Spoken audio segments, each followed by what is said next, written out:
Hey everyone. Um, Once again, I practiced this morning for about 2 to 3 hours, and I've been getting up too early.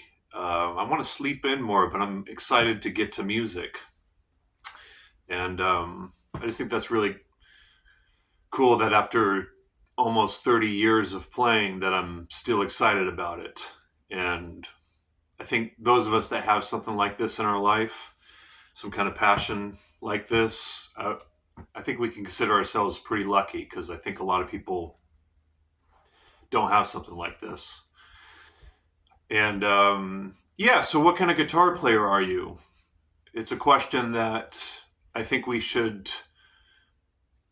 ponder and contemplate.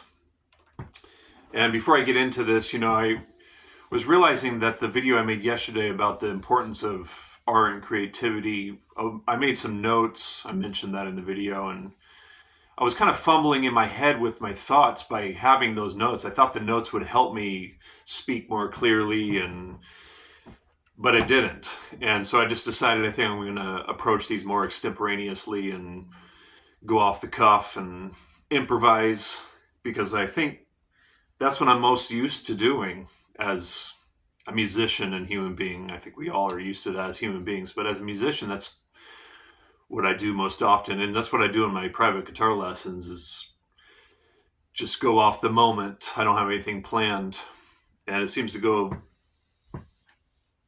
pretty well when I do that.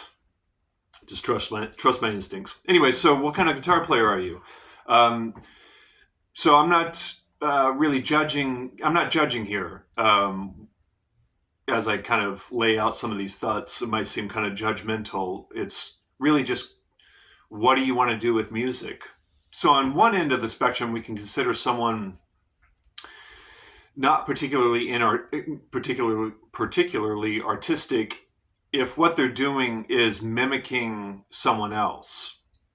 So let's say you're a guitar player in a tribute band, you dress like the artist that you're representing, and you try to sound exactly like them using the same guitar, the same gear, exactly the same solos, and everything as much as you can, everything you can to sound like them and play like them.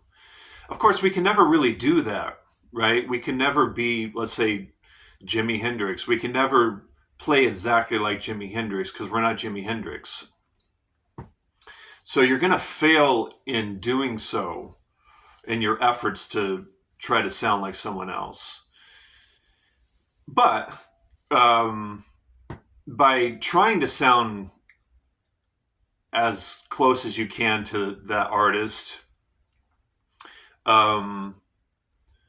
you're suppressing your own imagination, your own potential of being creative. And for some people, they're happy doing that. I mean, the question does come up as grown men and women. The question comes up, why would a grown human being, a grown adult, want to sound like another grown adult? It seems to me that as we get older and more mature and more self-actualized, we would have our own thoughts and ideas, and we would want to express those. Of course, that takes a lot of time and introspection and contemplation about who you are and what you have to say. So some people just don't want to go down that route. Maybe because they just don't care to become more self-actualized as human beings and as artists. I don't know. Just some things to question. I mean, I think we should question everything. Yeah, definitely. But so that's one end of the spectrum, tribute band type guitar player. And then there's someone that develops an instrument that doesn't already exist and develops a harmonic, melodic, rhythmic, sonic approach to music that is very personalized, and you can't hear really any influences in their playing, at least not in any kind of specific way. Maybe you can hear some rock influences or some blues influences or kind of general stylistic influences. So, but even with a person like that, they're gonna have, they're gonna have some kind of influences in there. But let's just use that as the, or some kind of version of a person being very artistic, innovative. So someone that's being very innovative, and then the tribute band person that's not being innovative. And I think most musicians exist somewhere in between that spectrum. And so speaking for myself, it took a long time for me to figure out, and it's still evolving, to figure out what kind of musician I am. I'll keep my journey very quick here, because I actually plan on making another video showing the various guitars that I've had throughout the years and different iterations of my playing. But I started off, initially listening to music on the radio and classical music, and I mentioned in another video that the soundtrack for the movie Batman is my earliest memories of hearing music. I got into dance music. I was actually, hard to believe, I know, a break dancer for a little while, so I was listening to a lot of dance-oriented music, break-dancing type music, hip-hop, rap, and then I got into rock, and when I got into playing guitar, that's what I wanted to do, was play rock. So I was playing a lot of Green Day and Nirvana type of music. I got into Joe Satriani, Steve Vai. Actually, right after the grunge alternative rock kind of stuff, I got into playing more kind of Metallica, Pantera, hard rock kind of metal stuff.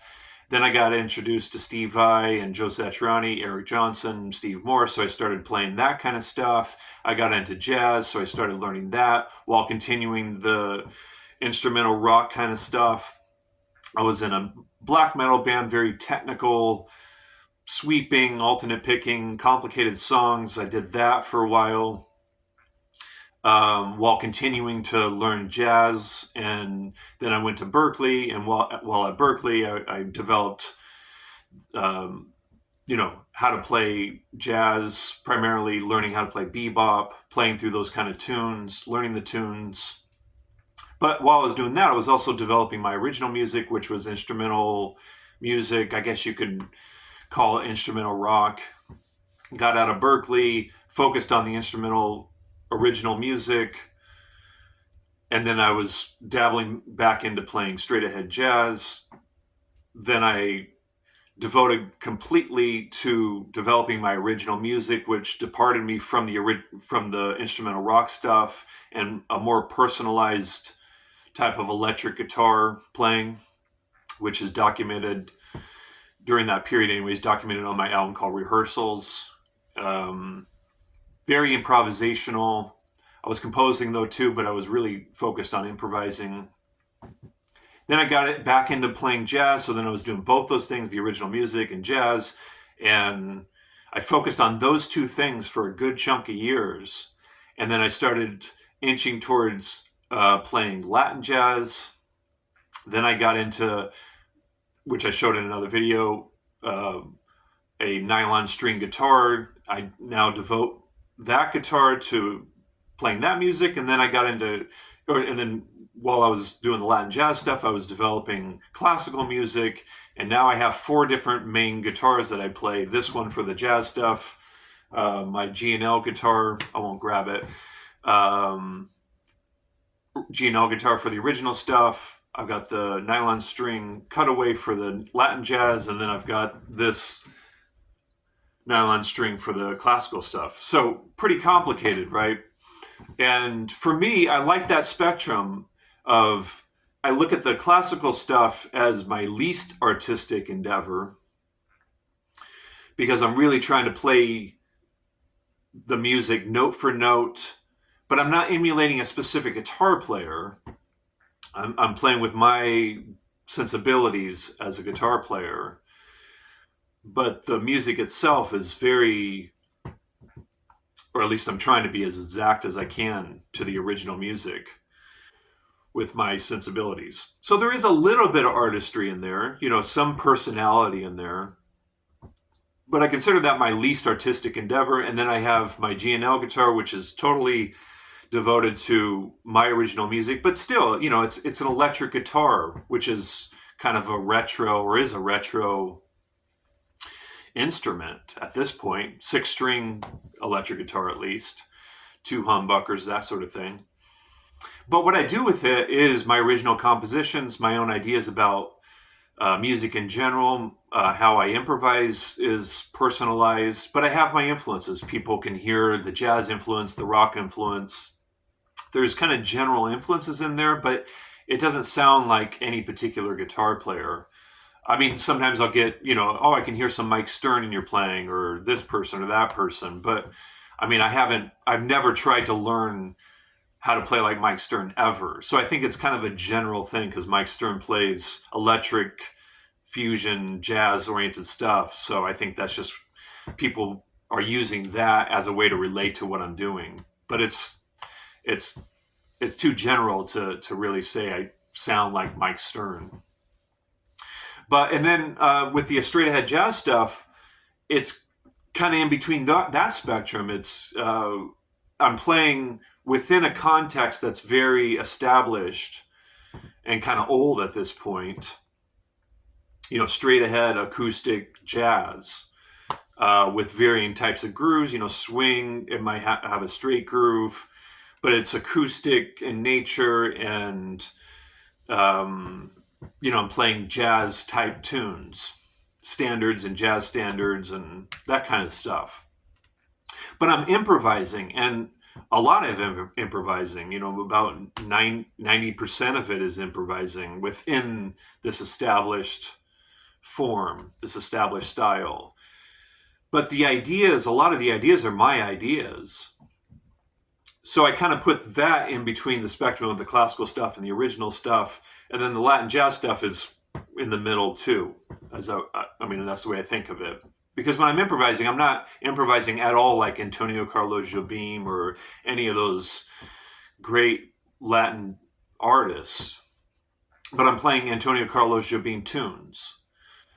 So that's my situation at the moment. And that, as I just laid out, took years to kind of figure out. And that's what feels right to me right now.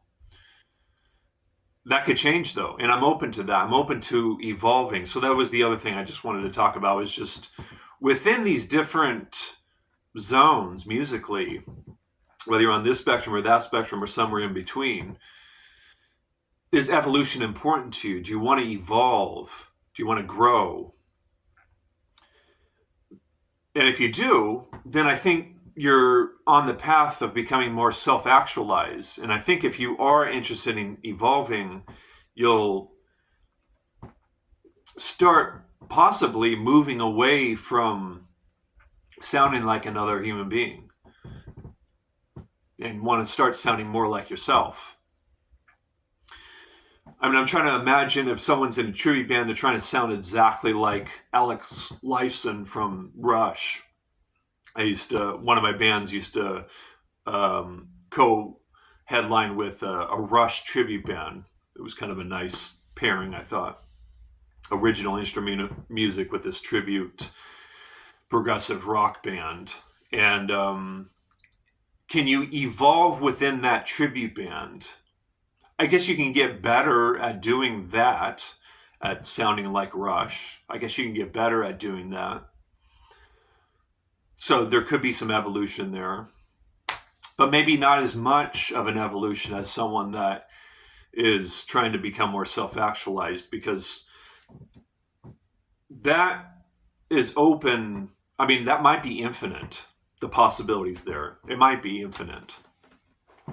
The possibilities with music might be infinite. I'm not sure if that's exactly right, but it seems like it could be right. I mean, there's 12 notes, at least in the Western scale. This guitar neck, this guitar itself, it is finite, but what we can do within it creatively, that might be infinite. And that's part of what keeps it exciting. That's part of what keeps you young, is that sense of wonder, the sense of the possibilities. Yeah, so I'll leave it there. Otherwise, once again, this video will go on quite a while. But yeah, I think I'm going to proceed with more of a spontaneous, extemporaneous approach to these videos. That feels right anyways for now. Let me know what you think, and I'll talk to you guys in a future video. All right.